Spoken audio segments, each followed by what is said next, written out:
पुस्तक का नाम स्वाध्याय, सत्संग और चिंतन मनन। अध्याय 2। संदेह नहीं रहता। आत्मज्ञान का लक्षण विद्वता है। वह मनुष्य की सर्वोत्तम विभूति है। उसे प्राप्त करने का हर संभव प्रयास करना चाहिए। विद्या से विनम्रता आती है, विनम्रता से योग्यता बढ़ती है, योग्यता से धन और धन से सुख मिलता है।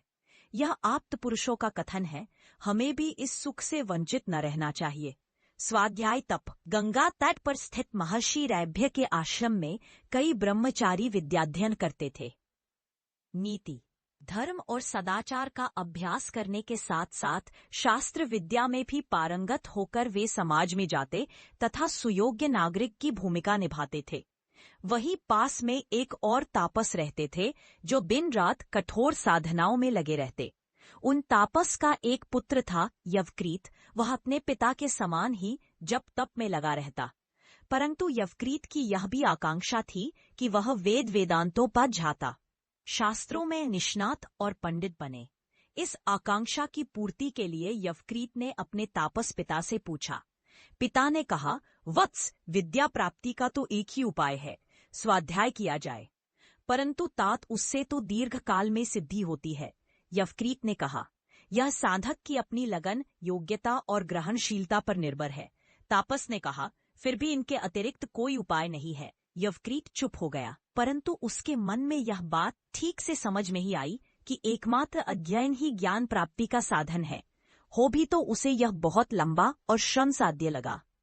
इसलिए यवक्रीत ने तत् द्वारा विद्या प्राप्ति के लिए अपने पिता के पास से प्रस्थान किया। फिर एकांत स्थान में जाकर यवक्रीत तप करने लगा। पंचाग्नि तप करते हुए यवक्रीत अपने शरीर को निरंतर संतप्त करने लगे। यवक्रीत को कठोर तप करते देखकर देवराज इंद्र उनके पास आए और उनसे तप का कारण पूछा।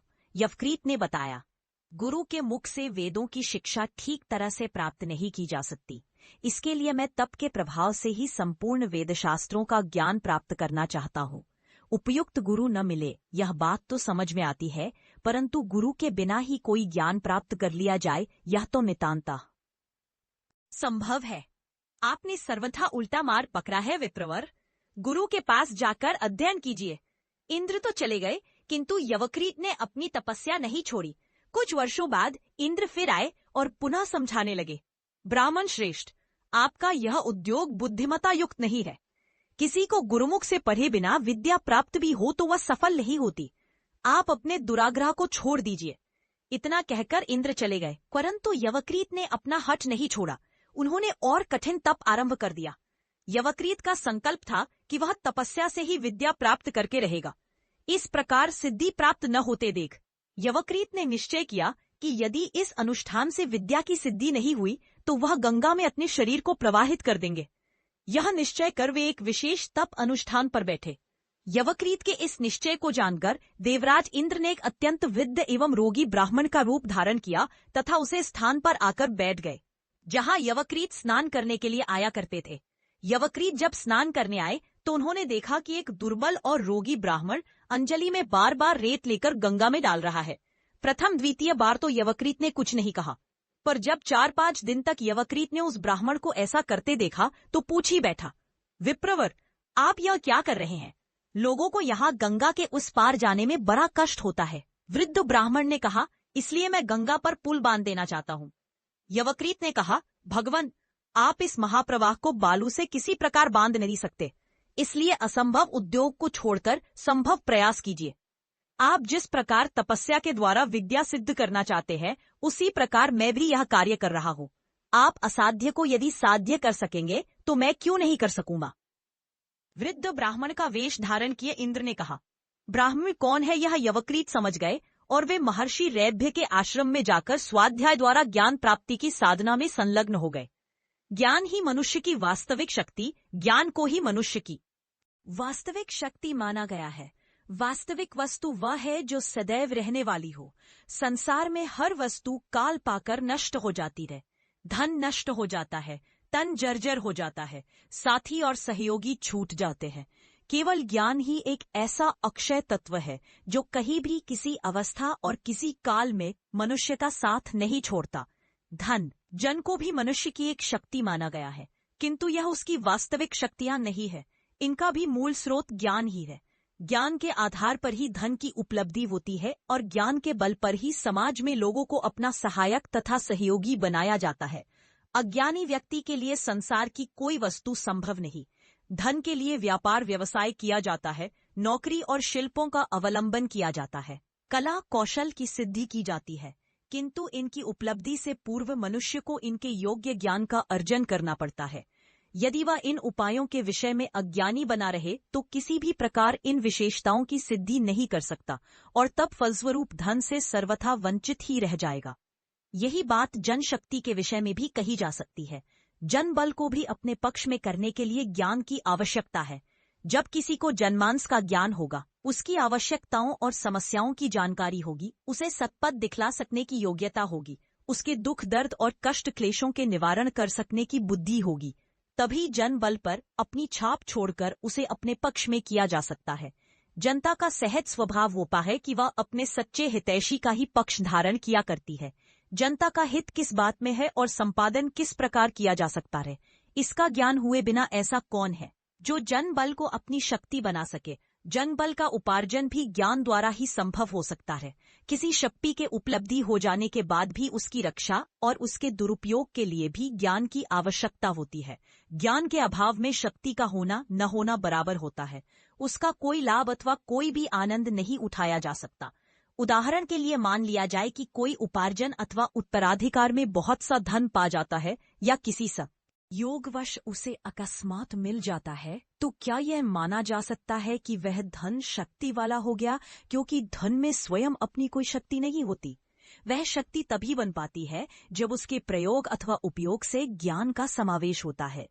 यदि मनुष्य यह भी न जानता हो कि वह उस धन से कौन सा व्यवसाय करे, किस जनहितैषी संस्था को दान दे, समाज के लाभ के लिए कौन सी क्या स्थापना करे, वह धन द्वारा किस प्रकार दीन दुखियों, अपाहिजों अथवा आवश्यकताग्रस्त लोगों की सहायता करे, उसको व्यय कर किस प्रकार का रहन सहन बनाए, क्या और किस प्रकार के कामों में उसको भगाए जिससे समाज में उसका पादव हो, आत्मा में प्रकाश हो और परमार्थ में रुचिता बढ़े, तो वह उसकी क्या शक्ति बनकर सहायक हो सकेगा। बल्कि अज्ञान की अवस्था में या तो वह धन को आबद्ध रखकर समाज और राष्ट्र की प्रगति रोकेगा, चोर डाकुओं और ठगों को आकर्षित करेगा, अथवा उल जलूल विधि से उसका अपव्यय एवं अनुपयोग करके समाज में विकृतियां पैदा करेगा, अपना जीवन बिगाड़ेगा। यह तो मनुष्य की वास्तविक शक्ति का लक्षण नहीं है। धन की शक्ति में वास्तविकता तभी आती है जब उसके संग्रह और उपयोग का ठीक ठीक ज्ञान होता है, नहीं तो अपमार्गों द्वारा संचित धन मनुष्य की निर्बलता और आशंका का हेतु बनता है। दुरुपयोग द्वारा भी वह समाज में अपवाद, ईर्ष्या, द्वेष आदि का लक्ष्य बनकर निर्बलता की ओर बढ़ता है। इसलिए यह मानना ही होगा कि वास्तविक शक्ति न धन में होती है और न जन में, वह होती है उस ज्ञान में जो इन उपलब्धियों के उपार्जन एवं व्यय का नियंत्रण किया करता है। शारीरिक शक्ति को तो प्रायः लोग निर्विवाद रूप से शक्ति ही मानते हैं, किंतु वास्तविकता यही है कि इस नियंत्रण तथा उपयोग करने का ठीक ज्ञान न हो तो इसका कोई लाभ नहीं होता। शारीरिक शक्ति को कहाँ लगाया जाए, उसका उपयोग किस प्रकार किया जाए, यदि इस बात की ठीक जानकारी न हो तो या तो वह शक्ति किसी शोषक के अर्थ लग जाएगी अथवा कोई कुटिल उसका उपयोग कर किसी संकट में उलझ देगा। यदि एक बार ऐसा न भी हो तो भी किसी सृजन में न लगकर या तो वह यूं ही नष्ट हो जाएगी अथवा किसी ऐसे काम में स्थापित हो जाएगी जिसका मूल्य नगण्यतम ही होगा। ज्ञानहीन शारीरिक शक्ति पशु शक्ति होती है। वह अपना और दूसरों का बहुत कुछ अनिष्ट कर सकती है।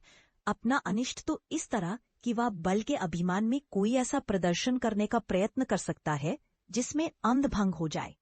शक्तिमत से प्रेरित होकर किसी से अकारण उलझकर संकट उत्पन्न कर सकता है। अपनी धृष्टता और उद्दंडता से समाज को विरोधी बना सकता है।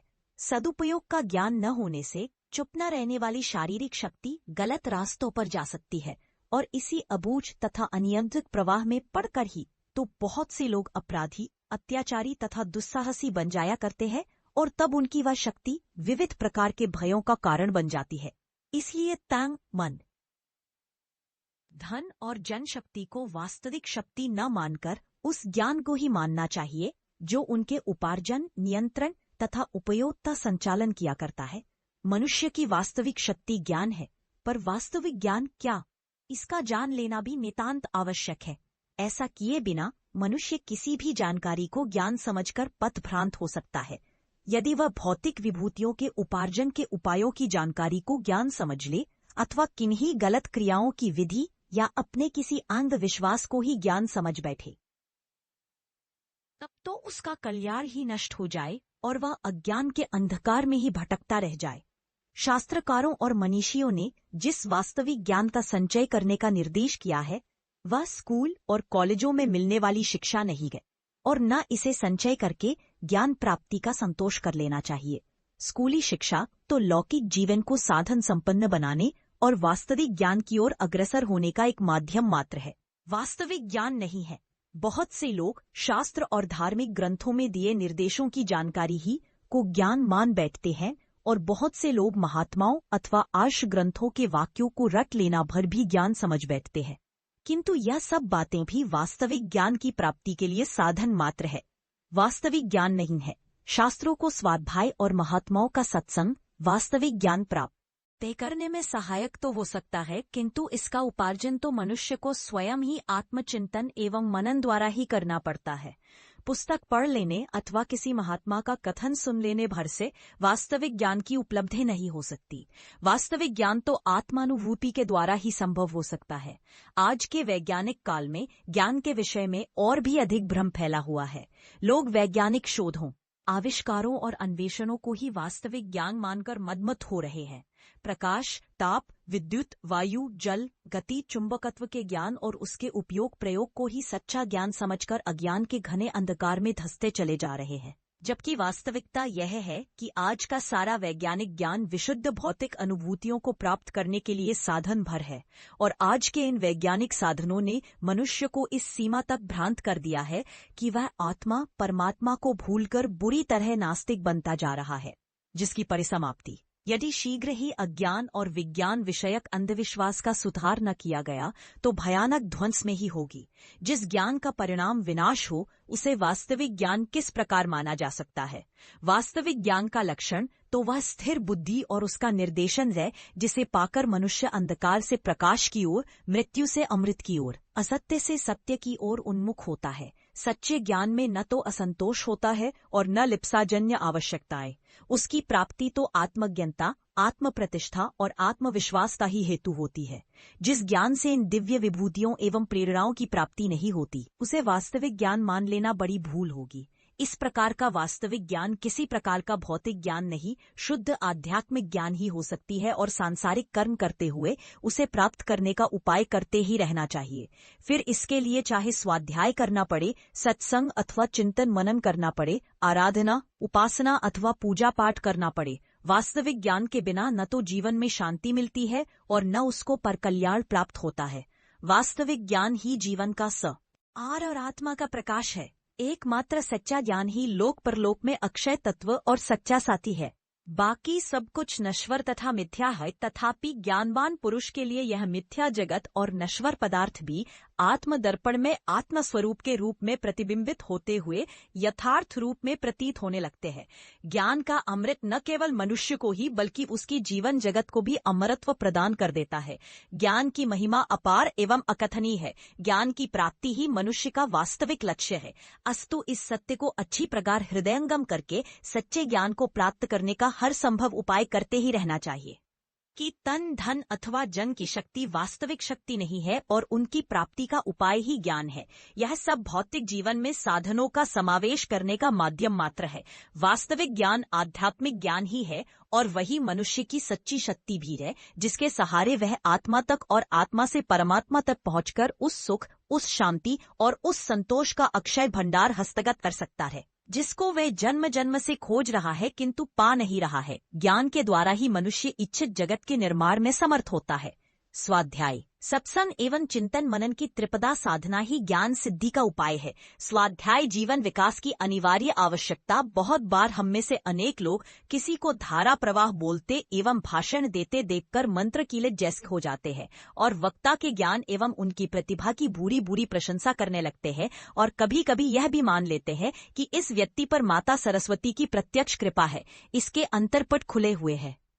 तभी तो ज्ञान का अविरल स्रोत इसके शब्दों में मुख के द्वारा बाहर बहता चला आ रहा है। बात भी सही है, श्रोताओं का इस प्रकार आश्चर्य विभोर हो जाना अस्वाभाविक भी नहीं है।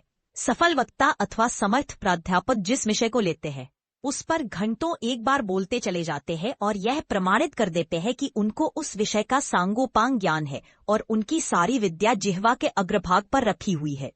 यह बात लगती तो वास्तव में एक चमत्कार है मैम, एक सिद्धि जैसी, जबकि वह कोई मांत्रिक सिद्धि नहीं होती है। वह सारा चमत्कार उनके उस स्वाध्याय का सुफल होता है जिसे वे किसी दिन भी किसी अवस्था में नहीं छोड़ते। उनके जीवन में कदाचित ही कोई अभागा दिन जाता हो जिसमें वे मनोयोग पूर्वक घंटे 2 घंटे स्वाध्याय न करते हो। स्वाध्याय उनके जीवन का एक अंग और प्रतिदिन की एक आवश्यकता बन जाता है। जिस दिन वे अपनी इस आवश्यकता की पूर्ति नहीं कर पाते उस दिन वे अपने तन मन और आत्मा में एक भूख, एक रिक्तता का अनुभव किया करते हैं। उस दिन को वे जीवन का एक मनहूस दिन मानते और उस मनहूस दिन को कभी भी अपने जीवन में आने का अवसर नहीं देते। यही तो वह अबाध तप है जिसका ज्ञान मुखरता के रूप में वक्ताओं एवं विद्वानों की जिह्वा पर सरस्वती के वास का विश्वास उत्पन्न करा देता है। 24 घंटों सरस्वती की उपासना में लगे रहिए, जीवन भर ब्राह्मी मंत्र एवं ब्राह्मी बूटी का सेवन करते रहिए, किंतु स्वाध्याय किसी दिन भी न करिए और देखिए कि सरस्वती की सिद्धि तो दूर, पास की पड़ी हुई विद्या भी विलुप्त हो जाएगी। सरस्वती स्वाध्याय का अनुगमन करती है। इस सत्य का सम्मान करता हुआ जो साधक उसकी उपासना करता है वह अवश्य उसकी कृपाता भागी बन जाता है। नित्य ही तो न्यायालयों में देखा जा सकता है कि कोई एक वकील तो धारावाहिक रूप में बोलता और नियमों की व्याख्या करता जाता है और कोई टटोलकर भूलता याद करता हुआ सा कुछ थोड़ा बहुत बोल पाता है। दोनों वकीलों ने एक समान ही कानून की परीक्षा पास की। उनके अध्ययन का समय भी बराबर रहा, पैसा और परिश्रम भी परीक्षा पास करने में लगभग एक सा ही लगाया और न्यायालयों में पक्ष प्रतिपादन का अधिकार भी समान रूप से ही मिला है। तब यह ध्यानाकर्षक अंतर क्यों? इस अंतर का अन्य कोई कारण नहीं, एक ही अंतर है और वह स्वाध्याय। जो वकील धारावाहिक रूप में बोलकर न्यायालय का वायुमंडल प्रभावित कर अपने पक्ष का समर्थन जीत लेता है वह निश्चय ही बिना नागा घंटों स्वाध्याय का व्रती होगा। इसके विपरीत जो वकील अविश्वास पूर्वक विशृंखल प्रतिपादन करता हुआ दिखलाई दे, विश्वास कर लेना चाहिए कि यह स्वाध्यायशील नहीं है। यों ही अपनी पिछली योग्यता स्मृति के आधार पर पक्ष प्रतिपादन का असफल प्रयत्न कर रहा है। इस प्रकार के स्वाध्यायहीन वकील अथवा प्रोफेसर अपने काम में सफल नहीं हो पाते और प्रगति की दौड़ में पीछे पड़े हुए घिसटते रहते हैं। उनको अपने पेशे में कोई अभिरुचि नहीं रहती और शीघ्र ही वे उसे छोड़कर भाग जाने की सोचने लगते हैं। ऐसे असफल न जाने कितने वकील एवं प्रोफेसर देखने को मिल सकते हैं जो स्वाध्यायहीनता के दोष के कारण अपना अपना स्थान छोड़कर छोटी मोटी नौकरी में चले गए हैं। ऐसे विशाल एवं सम्मानित क्षेत्र से अपने अवांछनीय दोष के कारण भाग खड़ा होना मनुष्य के लिए बड़ी लज्जास्पद असफलता है। इतना ही नहीं, वर्षों पुराने अनुभवी और मजबूती से जमे हुए अनेक वकील प्रमाद के कारण नए नए आए हुए वकीलों द्वारा उखाड़ फेंक देखे जा सकते हैं। पुराने लोग अपने विगत स्वाध्याय, जमी प्रैक्टिस, प्रमाणित प्रतिभा और लंबे अनुभव के अभिमान में आकर यह सोचकर दैनिक स्वाध्याय में प्रमाद करने लगते हैं कि हम तो इस क्षेत्र के महारथी हैं, इस विषय के सर्वज्ञ है, कोई दूसरा हमारे सामने खड़े होने का साहस ही नहीं कर सकता। किंतु नया आया हुआ वकील नियम पूर्वक अपने विषय का अनुदैनिक स्वाध्याय करता और ज्ञान को व्यापक बनाता और मांझता रहता है। प्रमाद एवं परिश्रम का जो परिणाम होना है वह दोनों के सामने उसी रूप में आता है। निदान पुराना वकील पीछे पड़ जाता है और नया आगे निकल जाता है। एक वकालत में ही नहीं, किसी भी विषय अथवा क्षेत्र में अध्ययनशीलता एवं अध्ययनहीनता का परिणाम एक जैसा ही होता है। इसमें चिर नवीन अवस्था का कोई आक्षेप नहीं होता। यह एक वैज्ञानिक सत्य है जिसमें अपवाद के लिए कोई गुंजाइश नहीं है। धार्मिक अथवा आध्यात्मिक क्षेत्र ले लीजिए, कोई अमुक नित्य 4-4 बार पूजा करता, 3-3 घंटे आसन लगाता, जाप करता अथवा कीर्तन में निमग्न रहता, व्रत उपवास रखता, दान दक्षिणा देता है, किंतु शास्त्रों अथवा सदग्रंथों का स्वाध्याय, उनके विचारों का चिंतन मनन नहीं करता। सोच लेता है जब मैं इतना क्रियाकांड करता हूँ तो इसके बाद अध्ययन की कोई आवश्यकता नहीं रह जाती। आत्मज्ञान अथवा परमात्मानुभूति करा देने के लिए इतना ही पर्याप्त है तो निश्चय यह भ्रम में है। आत्मा का क्षेत्र वैचारिक क्षेत्र है, सूक्ष्म भावनाओं एवं मनन चिंतन का क्षेत्र है। अध्ययन के अभाव में इस आत्म जगत में गति कठिन है।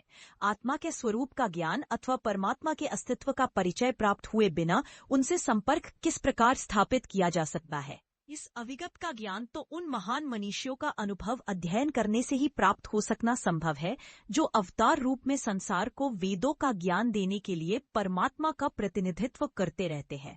आसन, ध्यान, पूजा पाठ तो प्रधान रूप में बुद्धि को परिष्कृत और आचरण को उज्ज्वल बनाने के लिए। इस हेतु करना आवश्यक है कि अध्यात्म के वैदिक तत्व को समझने और ग्रहण करने की क्षमता प्राप्त हो सके।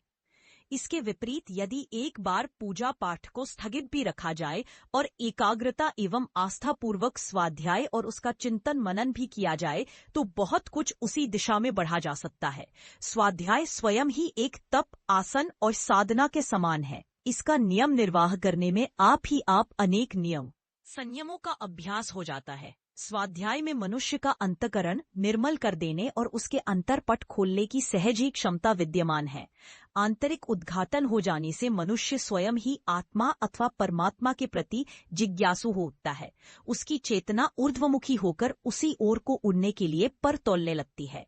उच्च आध्यात्मिक अनुभूतियों का प्रस्फुटन स्वाध्याय के द्वारा ही हुआ करता है। स्वाध्याय निस्संदेह एक ऐसा अमृत है जो मानस में प्रवेश कर मनुष्य की पाश्विक प्रवृत्तियों को नष्ट कर देता है।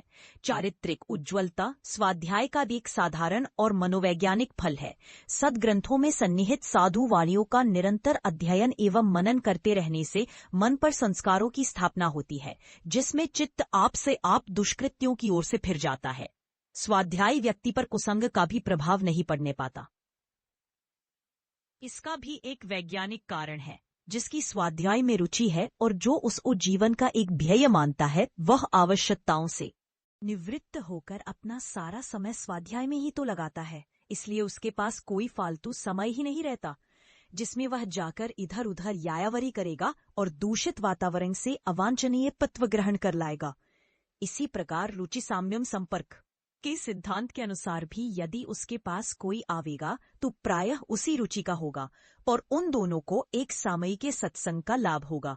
रुचि वैषम्य रखने वाला स्वाध्यायशील के पास जाने का कोई प्रयोजन अथवा साहस ही न रखेगा, और यदि असंयोगवश ऐसे कोई व्यक्ति आ भी जाते हैं तो उनके पास का वातावरण अपने अनुकूल न पाकर देर तक ठहर ही न पाएंगे। निदान संगतिजन्य आचरण दोषों का स्वाध्यायशील के पास कोई प्रश्न ही नहीं उठता। आत्मोन्नति के संबंध में विपरीत वृत्तियां, आलस्य, प्रमाद अथवा असंयम आदि स्वाध्यायशील व्यक्ति के निकट नहीं जाने पाती। इसका भी एक वैज्ञानिक हेतु ही है। कोई सुरक्षा कवच का प्रभाव नहीं है। जिसे पढ़ना है और नित्य नियम से जीवन का ध्येय समझकर पढ़ता है, वह तो हर अवस्था में अपने उस व्रत का पालन करेगा ही। वह जानता है अव्यवस्था अथवा अनियमितता उसके इस रुचिपूर्ण व्रत में बाधक होगी, अस्तु वह जीवन की एक सुनिश्चित दिनचर्या बनाकर चलता है। उसका सोना, जागना, खाना पीना, टहलना, घूमना, कारोबार करने के साथ साथ पढ़ने लिखने का कार्यक्रम व्यवस्थित रूप में बड़े अच्छे ढंग से चला करता है। जिसने क्षणों को इस प्रकार उपयोगिता पूर्वक नियमबद्ध कर दिया है, उसका तो एक एक क्षण तपस्या का ही समय माना जाएगा। जिसने जीवन में व्यवस्था एवं नियमबद्धता का अभ्यास कर लिया, उसने मानो अपने आत्मलक्ष्य के लिए एक सुंदर नसैनी तैयार कर ली है, जिसके द्वारा वह सहज ही में ध्येय तक जा पहुंचेगा। अनुभव सिद्ध विद्वानों ने स्वाध्याय को मनुष्य का पथ प्रदर्शक, नेता और मित्र जैसा हितैषी बताता है। उनका कहना है कि जो व्यक्ति सतपथ प्रदर्शक अपने सच्चे सखा स्वाध्याय का परित्याग कर देता है, उसका नाड़ी आदि इंद्रियों पर अधिकार नहीं रहता। उसका मन चंचल, विवेकमंद और बुद्धि कुंठित रहती है। इन सब दोषों के कारण उसे दुखों का भागी बनना पड़ता है। इसीलिए बुद्धिमान व्यक्ति वही है जो अपने सच्चे मित्र स्वाध्याय को कभी नहीं छोड़ता। इसीलिए तो गुरुकुल से अध्ययन पूरा करने के बाद विदा लेते समय गुरु शिष्य को यही अंतिम उपदेश दिया करता था, स्वाध्यायाप मा प्रमद, अर्थात हे प्यारे शिष्य, अपने भावी जीवन में स्वाध्याय द्वारा योग्यता बढ़ाने में प्रमाद मत करना। स्वाध्याय से जहां संचित ज्ञान सुरक्षित तो रहता ही है, साथ ही उस ज्ञान कोश में नवीनता और वृद्धि भी होती रहती है। वहां स्वाध्याय से विरत हो जाने वाला नई पूंजी पाना तो क्या, गाठ की विद्या भी खो देता रहे। स्वाध्याय जीवन विकास के लिए एक अनिवार्य आवश्यकता है जिसे हर व्यक्ति को पूरा करना चाहिए। अनेक लोग परिस्थितियोंवश अथवा प्रारंभिक प्रमादवश पढ़ लिख नहीं पाते और जब उन्हें शिक्षा और स्वाध्याय के महत्व का ज्ञान होता है तब हाथ मल मल कर पछताते हैं। किंतु इसमें पछताने की बात होते हुए भी अधिक चिंता की बात नहीं है। ऐसे लोग जो स्वयं पढ़ लिख नहीं सकते, उन्हें विद्वानों का सत्संग करके और दूसरों द्वारा सद्ग्रंथों को पढ़वाकर सुनने अथवा उनके प्रवचन का लाभ उठाकर अपनी इस कमी की पूर्ति करते रहना चाहिए। जिनके घर पढ़े लिखे बेटी बेटे अथवा नाती पोते हो, उन्हें चाहिए कि संध्या समय उनको अपने पास बिठाकर सद्ग्रंथों का पाठ कराए। इस प्रकार उसका स्वयं तो लाभ होगा ही, बच्चों को भी सद्ग्रंथों का अध्ययन करने का अभ्यास हो जाएगा। जहाँ चाह वहाँ राह के सिद्धांत के अनुसार यदि स्वाध्याय में रुचि है और उसके महत्व को हृदयंगम कर लिया गया है तो शिक्षा अथवा अशिक्षा का कोई व्यवधान नहीं आता। स्वाध्याय के ध्येय को अनेक तरह पूरा किया ही जा सकता है। महान दार्शनिकों, अन्वेषी सिद्ध तपस्वियों और श्रेष्ठ महापुरुषों के प्रचंड परिश्रम से उपार्जित उपलब्ध अमूल्य रत्न राशि का सहजता से हाथ लग जाना कितना बड़ा सौभाग्य है, या उनके ही जीवन से जाना जा सकता है जिन्होंने इस सौभाग्य को पाने का अवसर गंवाया नहीं है। इतने अनुभवपूर्ण ज्ञान को इतनी सुगमता से पा सकना सचमुच मनुष्य के लिए कितना श्रेष्ठ अनुदान है। व्यक्तित्व के उत्कर्ष एक लिए प्रत्यक्ष प्रेरणा ही प्रभावी सिद्ध होती है। ऐसी प्रेरणा पाना ही सत्संग का लाभ उठाना कहा गया है। व्यक्तियों का सत्संग तो वैसे भी दुर्लभ ही है। सामान्यतः जो लोग कुछ आगे बढ़े चढ़े होते भी हैं, उनसे जितना सद्ज्ञान मिलता है उससे अधिक भ्रांतियों का अंबार मिलता है, जबकि उत्तम पुस्तकों के रूप में हमें उत्कृष्ट मनीषा का सान्निध्य सहज उपलब्ध हो जाता है। ऐसे डब्ल्यू क्लेमेंस के एक प्रश्न के उत्तर में गांधी जी ने 1920 में एक बार कहा था कि जिन पुस्तकों ने मेरे जीवन और चिंतन को रूप दिया वे है भगवद गीता, बाइबल, रस्किन की अनटू दिस लास्ट तथा तालसताय की the kingdom of God is with in you. उनके सचिव महादेव भाई देसाई का कहना है कि गांधी जी के जीवन का प्रत्येक क्षण गीता के संदेश के अनुरूप जीवन यापन का सजग प्रयत्न है। गांधी के सविनय अवज्ञा पर थोरो की कृतियों का प्रभाव रहा है। उन्होंने लिखा है, थोरो की पुस्तक वॉल्डेन मैंने पहली बार 1906 में दक्षिण अफ्रीका के जोहानसबर्ग में पढ़ी। थोरो ने सविनय अवज्ञा के विचार का आविष्कार एवं व्यवहार दोनों ही किए थे। कांकण ने मैसाचुसेट्स में अमेरिकन सरकार के प्रति अपना विरोध व्यक्त करने के लिए कर देने से इनकार किया था। जेल भी गए थे। थोरो का निबंध पढ़ने के पहले मुझे अपने भारतीय शब्द सत्याग्रह के लिए कोई उपयुक्त अंग्रेजी अनुवाद नहीं मिल सका था। थोरो के विचारों ने भारत में मेरे आंदोलन को निश्चय ही पर्याप्त प्रभावित किया है। रस्किन के अनटू दिस लास्ट ने भी गांधी जी को अभिभूत कर लिया। बाद में उन्होंने सर्वोदय नाम से इस कृति का गुजराती अनुवाद भी प्रस्तुत किया। उनकी गहनतम आस्थाएं इसी पुस्तक को पढ़ते हुए जागृत हुई। इसी प्रकार गीता को वे अपना आध्यात्मिक संदर्भ ग्रंथ मानते थे तथा संशय के किसी भी अवसर पर उसी प्रकाश स्रोत ग्रंथ की शरण जाते एवं मार्गदर्शन प्राप्त करते थे। वे उसे अपनी माँ कहते थे। जॉर्ज वॉशिंगटन के मन में स्वतंत्रता की अमर आग पुस्तकों ने ही लगाई थी। रोमियान रोलांग के उपन्यास जॉन क्रिस्टोफ ने हजारों लोगों में नई जीवन दृष्टि जगाई। मेरी स्टो की पुस तक टॉम काका की कुटिया ने अमेरिका एवं पाश्चात्य जगत में हलचल मचा दी थी, तो गोरकी की मां ने रूस को हिला दिया था। हीगेल के दर्शन के अध्ययन ने मार्क्स को अपनी जीवन दृष्टि के निर्धारण के लिए प्रचुर सामग्री दी तथा एडम स्मिथ, डेविड रिकार्डो आदि अर्थशास्त्रियों की कृतियों ने अर्थशास्त्रीय दृष्टि दी। इस मेधावी सिद्धांतकार के जीवन में सदैव पुस्तकों का अत्यधिक महत्व रहा और जीवन के बहुमूल्य वर्ष उसने गंभीर अध्ययन में बिताए। लेनिन को रूसी समाजवादी क्रांति की प्रेरणा मार्क्स एंगेल्स की प्रभावी रचनाओं से ही मिली। इस प्रकार अमेरिका और रूस दोनों के स्वतंत्रता संग्राम में पुस्तकों की विशेष भूमिका रही।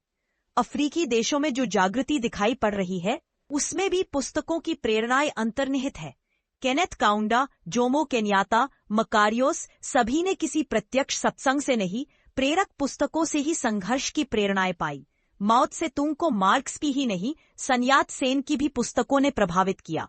हो ची मिन्ह और चेन गेवारा मार्क्सवादी साहित्य के अध्येता भी थे, प्रणेता भी। भारतीय क्रांतिकारियों के जीवन में बंकिम के आनंद मठ, शरद के पतेरदावी और लोकमान्य तिलक के गीता रहस्य की विशिष्ट भूमिका रही है। विवेकानंद और अरविंद की कृतियों ने अनेक अभिनव राष्ट्रीय, सांस्कृतिक एवं सामाजिक गतिविधियों को शक्ति दी, जबकि खुद विवेकानंद और अरविंद ने वेद, उपनिषद एवं भारतीय शास्त्रों तथा पाश्चात्य दार्शनिक ग्रंथों का गंभीर अध्ययन किया था। दार्शनिक इमर्सन कहा करते थे कि पुस्तकों से प्रेम ईश्वर के राज्य में पहुंचने का विमान है। सिसरो के अनुसार अच्छी पुस्तकों को घर में संचित संग्रहित करना घर को देव मंदिर बनाना है। कैंपस ने एक बार अपने साथियों से कहा था, अपना कोट बेचकर भी अच्छी पुस्तकें खरीदो। कोट के बिना जाड़ों में शरीर को कष्ट होगा, किंतु पुस्तकों के बिना तो आत्मा ही भूखी तड़पती रहेगी। पुश्किन, तालस्ताय, तुर्गनेव, चेहवन और गोर्की की पुस्तकों ने जितना रूसी जनमन को आंदोलन स्पंदित किया है, उससे कुछ कम बाहरी विश्व को नहीं। उपनिषदों का संदेश दुनिया भर के तत्वान्वेषियों को नई अंतर्दृष्टि तथा अभिनव चेतना से भरता रहा है। शेक्सपियर का प्रभाव क्षेत्र इंग्लैंड की सीमाओं से 1000 गुना अधिक है। कालिदास की रचनाएं अमरीकी, रूसी, जर्मन, फ्रेंच, ब्रिटिश, जापानी, एशियाई और अफ्रीकी साहित्य अनुरागियों को समान रूप से आकर्षित करती है।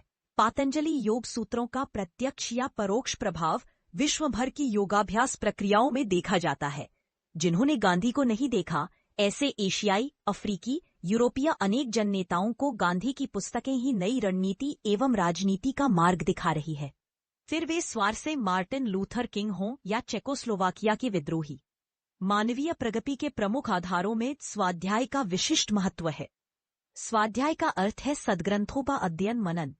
मनोरंजन मात्र के लिए पढ़ी जाने वाली पुस्तकें आस्था के आधार नहीं प्रस्तुत कर पाती। ज्ञान की जिज्ञासा का समाधान एवं तृप्ति प्रदान करने वाली पुस्तकों को पढ़ना, उन पर सोचना, मनन करना ही जीवन प्रगति का आधार बनता है। ऐसी पुस्तकें व्यक्ति की पथ प्रदर्शक गुरु बनती है और उनके भीतर निहित क्षमताओं को उभार कर उन्हें विकसित व्यक्तित्व का स्वामी बनाती है। उत्तम पुस्तकें जागृत देवता है, उनकी नियमित उपासना करें ज्ञान की वृद्धि के लिए। ज्ञानोपासना के लिए पुस्तकों का अध्ययन एक महत्वपूर्ण आधार है। मानव जाति द्वारा संचित समस्त ज्ञान पुस्तकों में संचित है। खासकर जब से लिखने और छापने का प्रचार हुआ, तब से मानव द्वारा उपलब्ध ज्ञान लिपिबद्ध करके संचित किया जाने लगा। इसलिए उत्तम पुस्तकों का अध्ययन करना व्यक्ति के लिए बहुत ही आवश्यक होता है। अच्छी पुस्तकें एक विकसित मस्तिष्क का ग्राफ होती है। मिल्टन ने कहा है, अच्छी पुस्तक एक महान आत्मा का जीवन रक्त है, क्योंकि उसमें उसके जीवन का विचार सार सन्निहित होता है। व्यक्ति मर जाते हैं, लेकिन ग्रंथों में उनकी आत्मा का निवास होता है।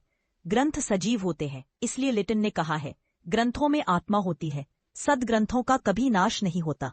विकासशील जीवन के लिए पुस्तकों का साथ होना आवश्यक है, अनिवार्य है। क्योंकि पुस्तकों में ही जीवन का मार्गदर्शन प्रकाश स्रोत मिलता है। वस्तुतः संसार के सभी भीषण सागर में डूबते उतराते मनुष्यों के लिए पुस्तकें उस प्रकाश स्तंभ की तरह सहायक होती है, समुद्र में चलने वाले जहाजों को मार्ग दिखाने वाले प्रकाशगृह। सिसरो ने कहा है, ग्रंथ रहित कमरा आत्मा रहित देह के समान है। तात्पर्य यह है कि उत्तम पुस्तकें नहीं होने से मनुष्य ज्ञान से वंचित रह जाता है और ज्ञान रहित जीवन मुर्दे के समान व्यर्थ होता है। जो व्यक्ति दिन रात अच्छी पुस्तकों का संपर्क प्राप्त करते हैं, उनमें मानवीय चेतना ज्ञान प्रकाश से दीप्त होकर जगमगा उठती है। ज्ञान का अभाव भी एक तरह की मृत्यु है। उत्तम पुस्तकों में उत्तम विचार होते हैं। उत्तम विचार उदात्त भावनाएं, भव्य कल्पनाएं जहां है वही स्वर्ग है। लोकमान्य तिलक ने कहा है, मैं नरक में भी उत्तम पुस्तकों का स्वागत करूंगा, क्योंकि इनमें वह शक्ति है कि जहां ये रहेंगी वहां अपने आप ही स्वर्ग बन जाएगा। स्वर्ग का दृश्य कहीं नहीं है। मनुष्य की उत्कृष्ट मनस्थिति जो उत्तम विचारों का फल है, वही स्वर्ग है। उत्तम पुस्तकों का सान्निध्य मनुष्य की बुद्धि को जहां भी मिलता है, वही उसे स्वर्गीय अनुभूति होने लगती है। सच्चे निस्वार्थी आत्मीय मित्र मिलना कठिन है। हम में से बहुतों को इस संबंध में निराश ही होना पड़ता है, लेकिन अच्छी पुस्तकें सहज ही हमारी सच्ची मित्र बन जाती है। वे हमें सही रास्ता दिखाती है, जीवन पथ पर आगे बढ़ने में हमारा साथ देती है। महात्मा गांधी ने कहा है, अच्छी पुस्तकें पास होने पर हमें भले मित्रों की कमी नहीं खटकती, वरन मैं जितना पुस्तकों का अध्ययन करता हूँ उतनी ही वे मुझे उपयोगी मित्र मालूम होती है। मानव जीवन संसार का ज्ञान असंख्यों अनेकताओं से भरा पड़ा है। मनुष्य का अपना मानस ही इतनी अधिक विचारों से भरा रहता है कि क्षण क्षण नई लहरें उत्पन्न होती रहती है। इन अनेकताओं का परिणाम होता है मनुष्य के अंतर्बाह्य जीवन में अनेक संघर्ष। विचार संग्राम में पुस्तकें ही मनुष्य के लिए प्रभावशाली शस्त्र सिद्ध होती है। एक व्यक्ति का ज्ञान सीमित एकांगी हो सकता है, लेकिन उत्तम पुस्तकों के स्वाध्याय से मनुष्य अपने आप का सही समाधान ढूंढ सकता है। खासकर विचारों के संघर्ष में पुस्तकें ही सहायक सिद्ध होती हैं। पुस्तकें मन को एकाग्र और संयमित करने का सबसे सरल साधन है। अध्ययन करते करते मनुष्य जीवन में समाधि अवस्था को प्राप्त कर सकता है। एक बार लोकमान्य तिलक का ऑपरेशन होना था। इसके लिए उन्हें क्लोरोफॉर्म सुंघाकर बेहोश करना था, लेकिन इसके लिए उन्होंने डॉक्टर को मना कर दिया और कहा, मुझे एक गीता की पुस्तक ला दो, मैं उसे पढ़ता रहूंगा और आप ऑपरेशन कर लेना। पुस्तक लाई गई। लोकमान्य उसके अध्ययन में ऐसे लीन हुए कि डॉक्टरों ने ऑपरेशन किया, तब तक वे तनिक हिले भी नहीं, न कोई दुख ही महसूस किया। पुस्तकों के अध्ययन में ऐसी तल्लीनता प्राप्त हो जाती है जो लंबी योग साधनाओं से भी प्राप्त नहीं होती है। पुस्तकों के अध्ययन के समय मनुष्य की गति एक सूक्ष्म विचार लोक में होने लगती है। दृश्य जगत, शरीर, यहाँ के कई व्यापार हो हुल्लड़ भी मनुष्य उस समय भूल जाता है। सूक्ष्म विचार लोक में भ्रमण करने का यह अनिर्वचनीय आनंद योगियों की समाधि अवस्था के आनंद जैसा ही होता है। इस स्थिति में मनुष्य दृश्य जगत से उठकर अदृश्य संसार में, सूक्ष्म लोक में विचरण करने लगता है और वहाँ कई दिव्य चेतन विचारों का मानसिक स्पर्श प्राप्त करता है। यह ठीक उसी तरह है जैसे योगी दिव्य चेतना का सान्निध्य प्राप्त करता है ध्यानावस्था में। पुस्तकों का अध्ययन ऐसा साधन है जिससे मनुष्य अपने अंतर्बाह्य जीवन का पर्याप्त विकास कर सकता है। मनोविकारों से परेशान, दुखी, चिंतित मनुष्य के लिए उससे दुख दर्द के समय उत्तम पुस्तकें अमृत है, जिनका सान्निध्य प्राप्त कर वह अपना उस समय दुख दर्द क्लेश सब कुछ भूल जाता है। अच्छी पुस्तकें मनुष्य को धैर्य, शांति, सांत्वना प्रदान करती है। किसी ने कहा है, सरस पुस्तकों से रोग पीड़ित व्यक्ति को बड़ी शांति मिलती है। जैसे स्नेहमयी जननी की मीठी मीठी ठपकियां बच्चों को मीठी नींद में सुला देती है, वैसे ही मन या शरीर की पीड़ा को शांत करने के लिए उत्तम पुस्तकों का अवलंबन लेना सुखकर होता है। उत्तम पुस्तकें, आदर्श ग्रंथ बहुत बड़े बड़े आदर्श में है। शीश संपत्ति है। अपनी संतति के लिए उत्तराधिकार में छोड़ने के लिए सर्वोपरि मूल्यवान वस्तु है संसार में, जो अभिभावक अपनी संतान के लिए धन, वस्त्र, सुख, आमोद प्रमोद के साधन न छोड़कर उत्तम पुस्तकों का संग्रह छोड़ जाते हैं। बहुत बड़ी संपत्ति छोड़ते हैं, क्योंकि उत्तम ग्रंथों का अध्ययन करके मनुष्य ऋषि, देवता, महात्मा, महापुरुष बन सकता है। जिन परिवारों में ज्ञानार्जन का क्रम पीढ़ियों से चलता रहता है, उनमें से पंडित, ज्ञानी, विद्वान अवश्य निकल कर आते हैं। जहाँ उत्तम पुस्तकें होती है, वहाँ मानो देवता निवास करते रहे। वह स्थान मंदिर है जहाँ पुस्तकों के रूप में मूक किंतु ज्ञान के चेतनायुक्त देवता निवास करते हैं। वे माता पिता धन्य है जो अपनी संतान के लिए उत्तम पुस्तकों का एक संग्रह छोड़ जाते हैं, क्योंकि धन, संपत्ति, साधन सामग्री तो एक दिन नष्ट होकर मनुष्य को अपने भार से डुबो भी सकती है, किंतु उत्तम पुस्तकों के सहारे मनुष्य भवसागर का भयंकर लहरों में भी सरलता से तैरकर उसे पार कर सकता है। जीवन में अन्य सामग्री की तरह हमें उत्तम पुस्तकों का संग्रह करना चाहिए। जीवन के विभिन्न अंगों पर प्रकाश डालने वाले विविध विषयों के उत्तम ग्रंथ खरीदने के लिए खर्च के बजट में सुविधानुसार आवश्यक राशि रखनी चाहिए। कपड़े, भोजन, मकान की तरह ही हमें पुस्तकों के लिए भी आवश्यक खर्चे की तरह ध्यान रखना चाहिए।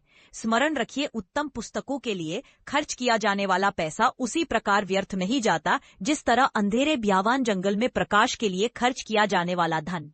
एक बात और ध्यान में रखनी चाहिए, वह यह है कि पुस्तकें कमरे को सजाने के लिए अथवा प्रदर्शनी लगाने के लिए न खरीदी जाए, वरन उनका नियमित अध्ययन जीवन के अन्य कार्यक्रमों की तरह ही आवश्यक अंग बना लेना चाहिए। उनसे अधिकाधिक लोगों को ज्ञान मिले, अध्ययन की प्रेरणा मिले, ऐसी सुविधा जुटाते रहना चाहिए। पुस्तकों की उपयोगिता अध्ययन से ही है, अन्यथा वे कीड़ों का भोजन बनने के सिवा कुछ नहीं रहती। नई पुस्तकें खरीदना, उनका अध्ययन करना, उनको अधिकाधिक उपयोग में लाना ही पुस्तकों की सच्ची कद्र करना है। स्मरण रखिए, पुस्तक जागृत देवता है। उनके अध्ययन, मनन, चिंतन के द्वारा पूजा करने पर तत्काल ही वरदान पाया जा सकता है। हमें नियमित रूप से सद्ग्रंथों का अवलोकन करना चाहिए। उत्तम पुस्तकों का स्वाध्याय जीवन का आवश्यक कर्तव्य बना लेना चाहिए। पुस्तकालयों का जाल बिछा दिया जाए। स्वाध्याय की महिमा अतुल है। जिसने पढ़ने का महत्व जान लिया, उसने सौभाग्य का द्वार पा लिया। जिसने विचार की आवश्यकता अनुभव कर ली, उसने विकास का आधा पथ पार कर लिया। ये जानना चाहिए, स्वाध्याय से बढ़कर आनंद कुछ नहीं। गांधी जी। और मुझे नरक में भेज दो, वहां भी स्वर्ग बना दूंगा यदि मेरे पास पुस्तकें हों। लोकमान्य तिलक, इन दोनों मूर्धन्य महापुरुषों ने ज्ञान की महत्ता उपरोक्त शब्दों में दाई है। डनफर्मलिन एक बालक जन्मा, उसकी माँ केक बनाती थी और एक छोटी सी कोठरी में बैठकर उन्हें बेचा करती थी। पिता फेरी लगाता था। शाम को उतने पैसे मिल जाते थे जितने से तीनों प्राणी पेट भर लेते थे और आधे फटे कपड़े पहन लेते थे। गरीबी से दुखी लड़का एक दिन घर से भाग गया और अमेरिका पहुंचकर एक इस्पात कंपनी में चपरासी हो गया। काम उतना था नहीं, इसलिए अपने साहब की अलमारी से कोई किताब निकाल लेता और पढ़ने लगता, और कर्मचारी आते और उसे बातचीत में लगाना चाहते, पर वह उन्हें किसी न किसी बहाने से टरका देता और फिर अपने पढ़ने में लग जाता। वह इतनी तल्लीनता से पढ़ता कि पुस्तक की अधिकांश बातें एक पाठन में ही याद हो जाती। एक दिन एक मीटिंग थी, कोई प्रश्न आ पड़ा, उसे मैनेजिंग डायरेक्टर भी सुलझाने में असमर्थता अनुभव कर रहे थे। वह लड़का पास ही खड़ा था। उसने एक किताब उठाई, बीच में से शीघ्रता से एक पृष्ठ खोलकर डायरेक्टर के आगे बढ़ा दिया। यही वो उत्तर था जिसकी खोज हो रही थी। बालक की इस असाधारण प्रतिभा से सब हप्पे बक्के रह गए। वह बालक अपनी बुद्धि से उस उद्योग की तमाम तकनीक सीख गया और एक दिन करोड़पति होकर एंड्रयू कार्नेगी के नाम से विख्यात हुआ। वह श्रेय जिसने उसे जमीन से